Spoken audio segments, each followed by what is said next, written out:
Basta usaping batas, laging handang sumagot ang ating kapuso sa batas, Attorney Gabby Concepcion. Attorney, good morning.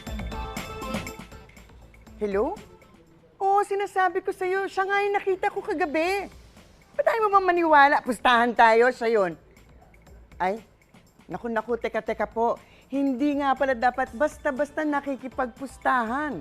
Nabalita nga itong dalawang nagkainitan sa pustahan daw sa billiards game sa Caloocan. Hindi naman siguro kasama si Mang Efren Bata Reyes. So in the end, nagkabarilan sila. Naku, sa mga mahilig pumusta, ano nga ba ang sinasabi ng batas tungkol sa pustahan? Ask me, ask Attorney Gabby.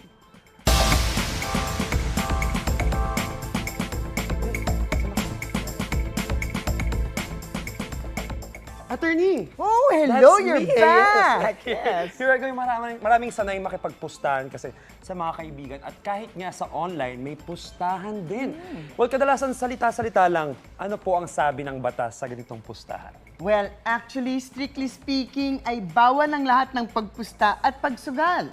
So ano nga ba ang pagpusta o pagsugal? Kahit na anong laro na dependent on chance, na merong pusta ng pera o yung betting, at merong kahit anything of value na pinagpapalitan. Eh, yan po ang pinagbabawal. Unless nga ito ay authorized o may lisensya at ang PAGCOR, ang ahensya ng pamahalaan na nagbibigay ng lisensya o prangkisa para dito. Mga pustahan sa bilyaran, sabong, loto, ending, munte, masyautong, eats, whatever it is, you name it. Lahat po yan, bawal kung ito ay pampubliko at hindi lisensyado ng PAGCOR. At ang penalty sa ilalim ng Republic Act 9287 medyo mabigat din.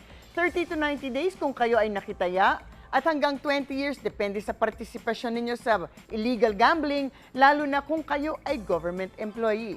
Pero malaki talaga ang addiction ng mga tao sa sugal at betting. Actually, parang ang dinig ko, third biggest revenue provider ng pamahalaan, ang PAGCOR, siguro matapos ng BIR at Customs yan. And of course, mas malaki ang talo ninyo kung mauuwi sa sakitan o patayan ang mga pikon o talo sa mga yan.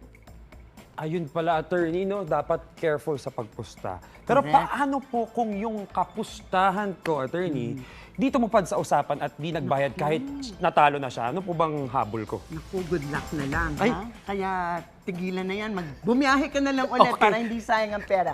Actually, sa ilalim po ng Article 2014 ng Civil Code po natin, nakalagay doon na ang winner sa isang sugal, pag hindi siya binayaran ng talunan, actually, ayoko nga sanang sabihin to, pero itong batas, walang remedy sa ilalim ng batas. Ibig sabihin, hindi kayo makaka-file ng isang action sa korte para kubrahin ito. Kung ito ay isang kaso ng illegal gambling, of course. In fact, yung natalo ang maaaring kumubra nito from the winner at with legal interest pa.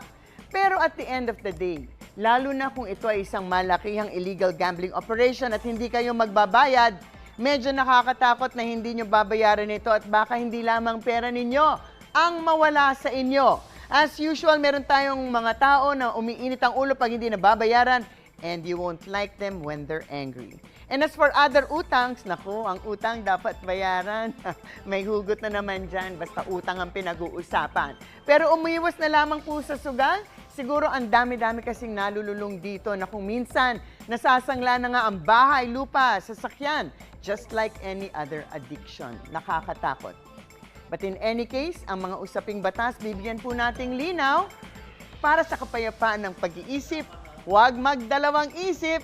Ask me, ask Attorney Gabby.